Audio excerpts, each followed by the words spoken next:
you want me to take you in for peeping? Hello, Tim. On your way home? Oh, finally. Oh, my feet ain't half numb.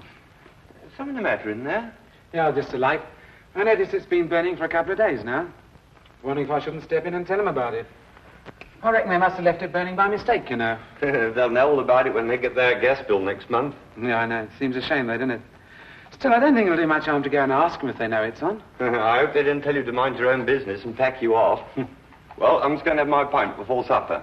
Cheerio. Cheerio, Tim.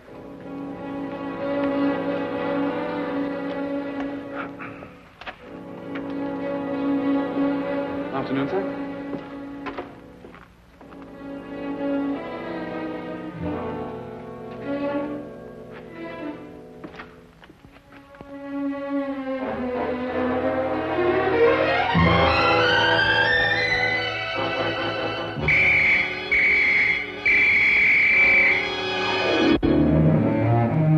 Holmes, poison?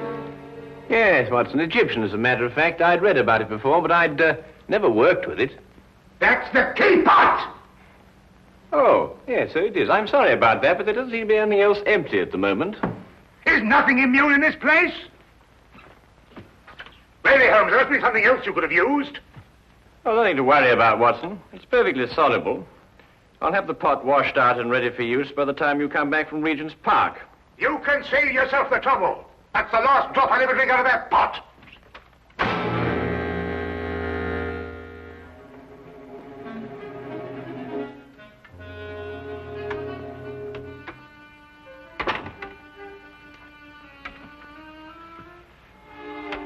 I say, Holmes, how in thunder did you know I was going to Regent's Park? Well, a simple deduction, my dear fellow. Take a look at your clothes. Oh, what's the matter with them? I might easily be going to the club in these. You're immaculate, except for those old shoes. Hmm? Oh, those. I've forgotten all about those. So I deduce that you're going to a place where you're likely to meet people, but also you're liable to scuff your shoes. The gravel paths of a public park seem to fit that perfectly. But why Regent's particularly? We're lunching at 12:30, and since it's now nearly 11, I assume that your choice of parks is limited to the most convenient one, that being Regent's, of course. Simple deduction, really. I wonder who that can be this time of the morning. Would you care to deduce it, Watson? No, I think it'd be simpler if I just open the door. Would you be Mr. Sherlock Holmes? No, but won't you come in? It's Mr. Holmes I gotta be finding. I am Sherlock Holmes, madam. Won't you be seated? I will that. Sure, I've lost a bit of my breath. Have you come far? Clean up from Chelsea, I have, sir. Well, that's a long way indeed. May I introduce my very good friend and colleague, Dr. Watson? Good morning to you. Good. My name's Dugan, sir. Mary Dugan. No doubt you find it a bit odd having a stranger burst upon you in the height of the morning like this, but I've come from a house black with sorrow to ask your help. 'Tis the house I work in. Is there some difficulty in the house? Difficulty? Aye, and more. There's murder. Ah, murder, is it? Now, this is most interesting. Won't you go on, Mrs. Dugan? 'Tis the master of the place himself, Mr. Harringway, that's dead. Found by the bobby of our street. Filled with a dose of something with a great long name, the old man was. But surely if he was found by the police... The police? Sure, it's them that brings me here. For they've come and rode young Mr. Vernon off to jail for committing the crime. Mr. Vernon? Aye, a strapping lad who's soon to marry Mr. Harringway's stepdaughter, Janet. I gather that you're not in agreement with the police, Mrs. Dugan. Ah, sure, that's the problem. That's what's been torturing me all through these black nights and making my life unbearable. For you see, Mr. Holmes, it was my testimony, and my testimony only, that's put Mr. Vernon in jail. It's because of what I told the police that he's sitting in the cell this very moment waiting for his time to go. And yet you believe that young Vernon is innocent? I'm certain the lad's innocent. Sure, I feel it in me bones. Yes, but I say, didn't you tell the police the truth? I told them the truth, sir, but somehow, unbeknownst to me, I must have lied. Perhaps you'd better start your story from the beginning, Mrs. Dugan. Aye. Well, it all happened last Friday afternoon.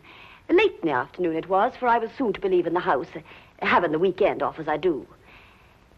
It would be about 5 o'clock when there was suddenly a great clatter upon the door.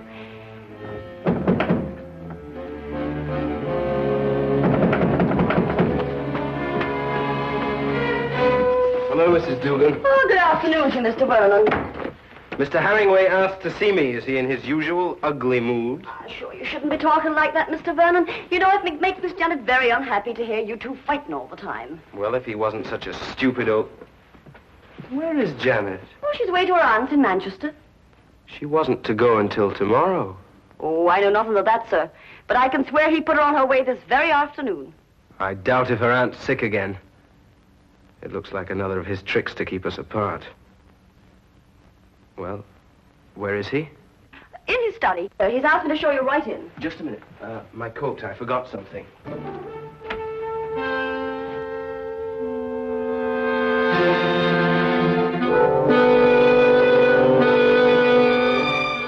All right. Come in. Mr. Vernon, sir. Would that be all? No, Mrs. Dugan. I want you to remain. Remain, sir.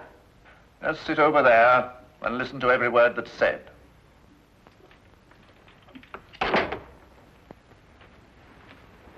What is this? What have you got in your mind now? Young man, I have a very simple offer to make. And I want Mrs. Dugan here to be witness to it. Well, what kind of offer? I'll give you £1,000 to clear out of Janet's life. You must be out of your mind. On the contrary. Only a fool would refuse such beneficence.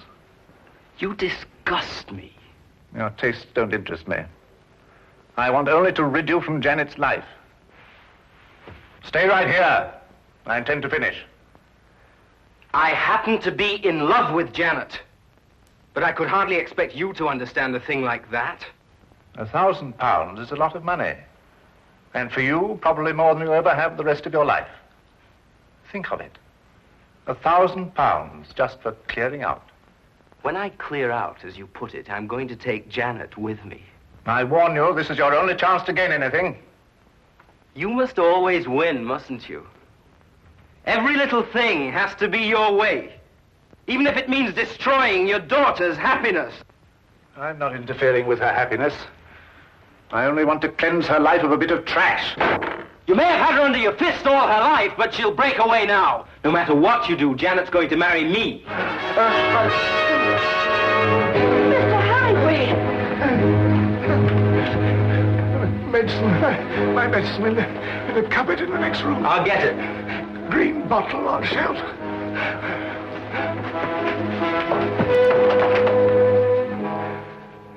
I never lose, Mrs. Dugan. I never lose. Oh, hurry, Mr. Vernon, please, hurry. Coming.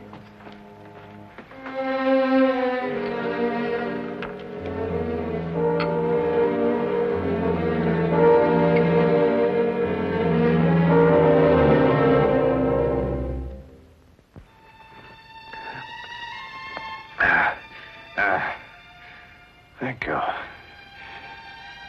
Feel much better. Well, there's no need to stare. I'm all right. Now get out of here. Both of you. Get out.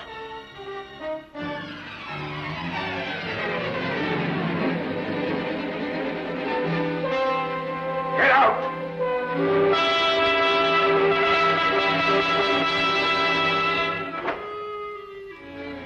A few minutes later, I left the house. And that's the last I ever saw of Mr. Herringway. Alive. I see. And what did you tell the police when they questioned you? Sure, I told them everything. Just as it happened. About the bottle Mr. Vernon took out of his coat pocket. The sudden quarrel. Mr. Herringway's attack of illness. And Mr. Vernon going to get the medicine. And this was sufficient to have young Vernon remanded on a charge of murder? Aye, for the police informed me that it was the medicine, the very medicine that I saw Mr. Vernon give Mr. Herringway, that killed the poor old man. They say that poison was put into the medicine. Yes, but look here, that certainly seems to point towards the young man. When he went to obtain the medicine, he apparently slipped in the lethal dose. It seems that way, sir. But in my heart, I can't bring myself to believe it of him. That Inspector Lestrade, though, he won't believe another thing else. Lestrade, eh? He's the policeman who seems to be in charge of it all. Indeed. Inspector Lestrade, you hear that, Watson? We must go round and see him. Well, if you think it'll help. Aye. And 1,000 blessings on the pair of you. I don't know what we can promise you, Mrs. Dugan. I shall have to have a word with Mr. Vernon before I can express an opinion on the case. However, we shall certainly go and see Inspector Lestrade at once. I know it looks dark and all, but I must keep up hope. Well, I must be off. I don't like leaving Miss Janet alone for so long. Naturally, Mrs. Dugan. Well, we'll certainly do our best. Thank you, sir.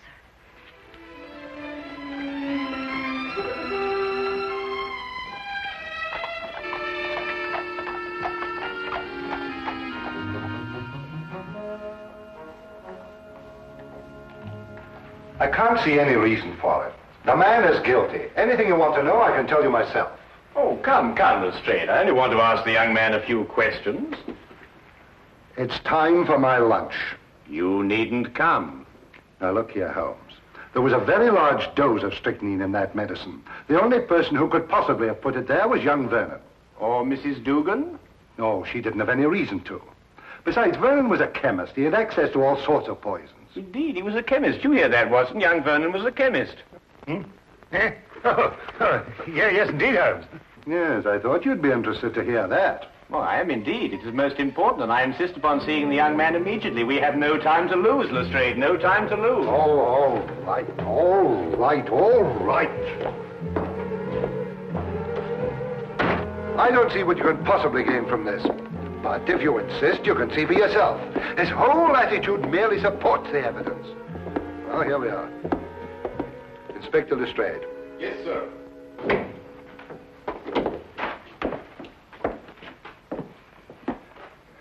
Well, now, Vernon. Well now, Inspector. How many times a day are you going to bring me up here and subject me to your idiotic questions? I've already told you everything I know. And I'm getting tired of repeating it every half hour so that it'll penetrate your dense brain. Look here, young man, that's hardly an attitude to take. You're charged with the most serious crime. Indeed, I am. And since it appears I'm to pay for it, my only regret is that I didn't have the pleasure of committing it. There's just one point. I don't know who you are, but you may as well know that I don't wish to answer any of your questions either. It appears I've talked myself to the gallows, and that should be enough. So good day to the lot of you. Good day to you, Mr. Vernon, and thank you very much. You've been most helpful.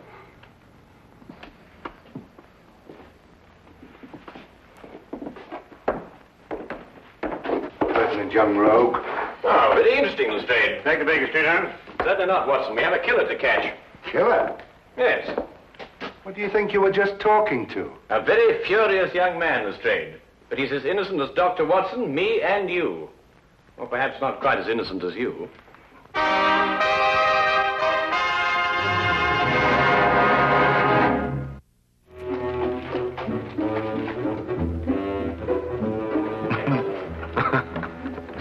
What can you possibly find to be so amusing? Huh?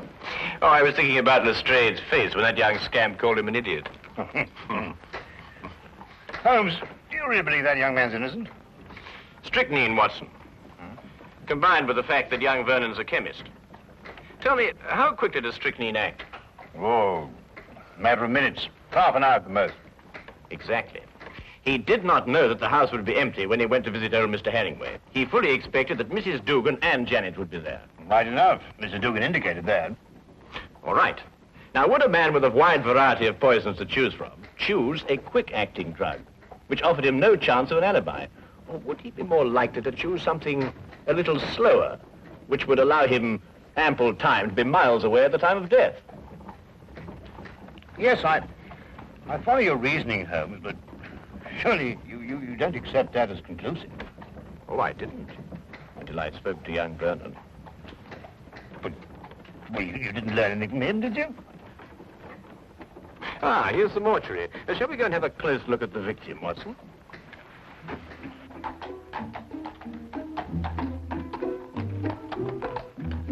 Holmes asked to see the medical examiner's report, and as we prepared to enter the mortuary, he explained his theory that Vernon's violent temper didn't fit into the cold-blooded pattern of this crime.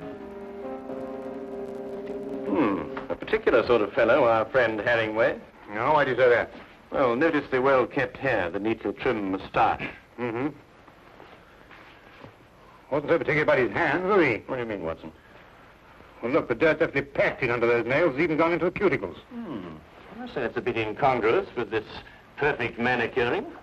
Yes, especially as this hand's absolutely immaculate. Wait a minute, Watson. What? This isn't ordinary dirt. This is soil. Well, amateur gardener, perhaps. These hands never did any gardening. They display a lifelong devotion to immaculate cleanliness. And this hand obviously became dirty too near to death to be cleaned. Mr. Holmes, here's the report you asked for, sir. Oh, thank you. What are you looking at that for, Holmes? You know the cause of death was strychnine. This should interest you, Watson. Listen.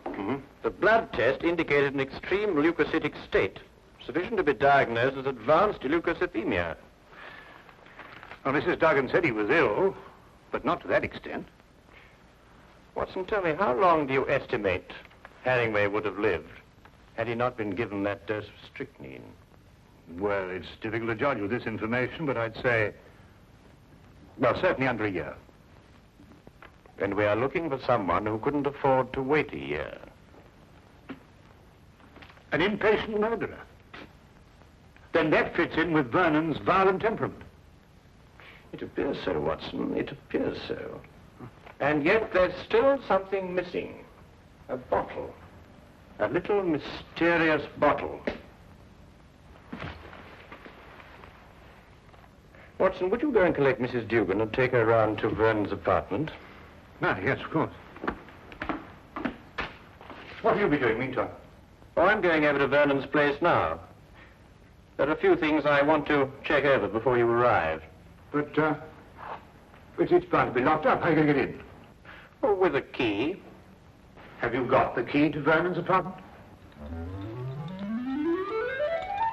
I hope so.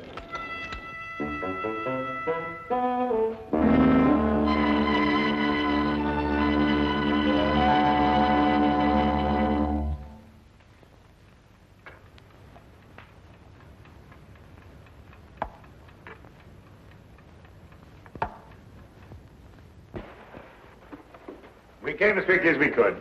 Thank you, Watson. Do you think it's proper bursting into a strange man's apartment like this? It isn't proper in the least, Mrs. Dugan, but if we're going to help young Vernon, I'm afraid there's very little choice. What is it you want me to do?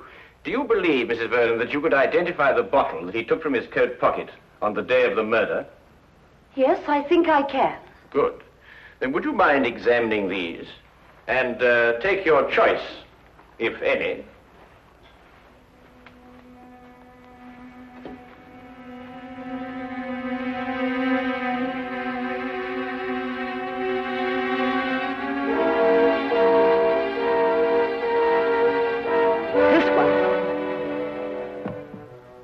You're certain? I am absolutely certain. Thank you, Mrs. Dugan.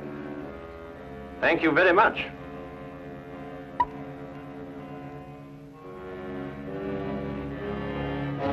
Holmes.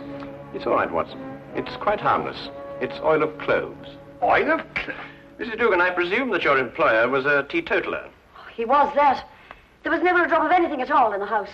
Hated the stuff he did. Yes, but is it important, Holmes? It's essential for young Vernon, Watson. We have now only to visit Mr. Herringway's study to forge the final link of proof against a most amazing murderer.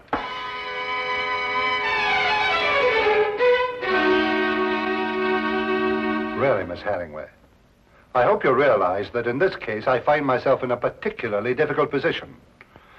But as a police officer, I have no alternative.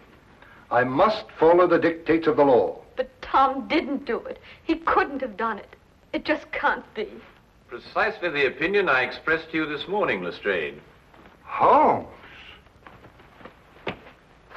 Oh, Miss Janet, this is Mr. Sherlock Holmes, and this here gentleman's Dr. Watson, his friend. It is because of me that they're here. For you see, I went to them begging for the help. Help? It was your fiancé's arrest that prompted Mrs. Dugan, I believe. I see. Sit down, please. Well, really, Holmes, why do you persist in this? I've always had the greatest respect for your ability, but in this case, well, you astound me. Oh, now, come along, Lestrade. Well, it's true. Vernon had access to poison. He was here when it was taken. And above all, look at the motive. Just look at the motive. Who else had such a motive? Who else? Inspector, you didn't know my stepfather. He was a tyrant who loved nothing, no one.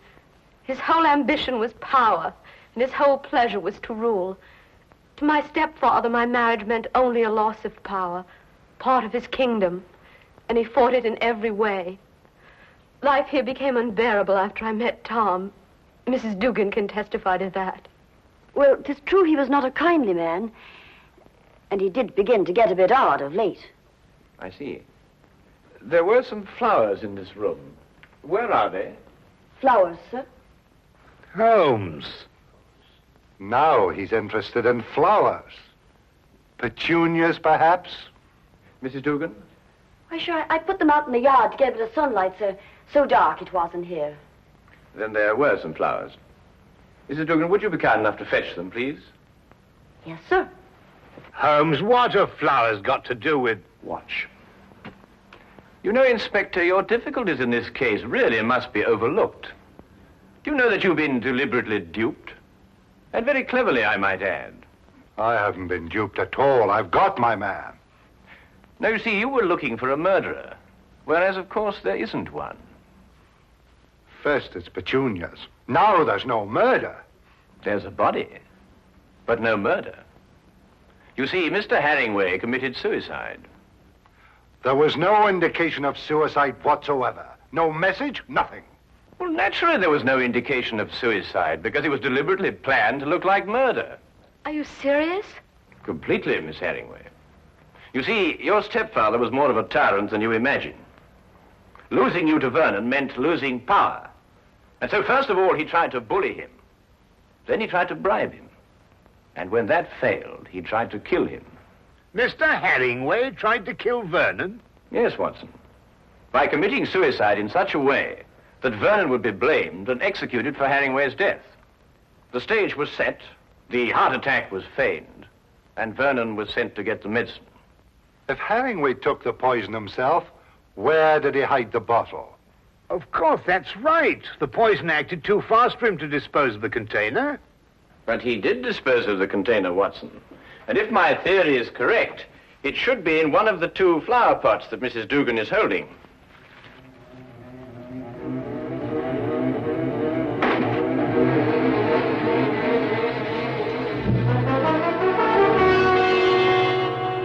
And a chemical analysis will reveal that it contains strychnine.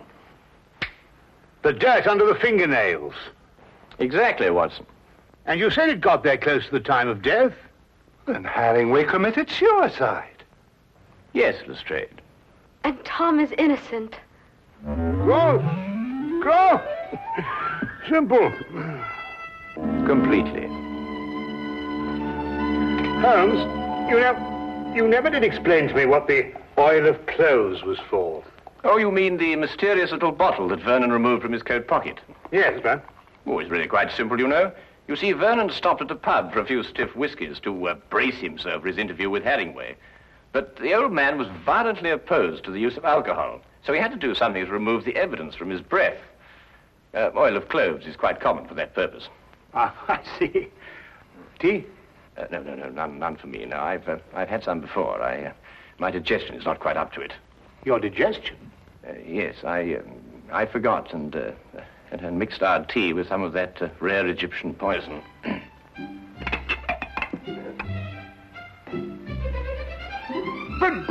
But confound it, man, the tea's ruined. Oh, fair enough, old man, but so's my poison.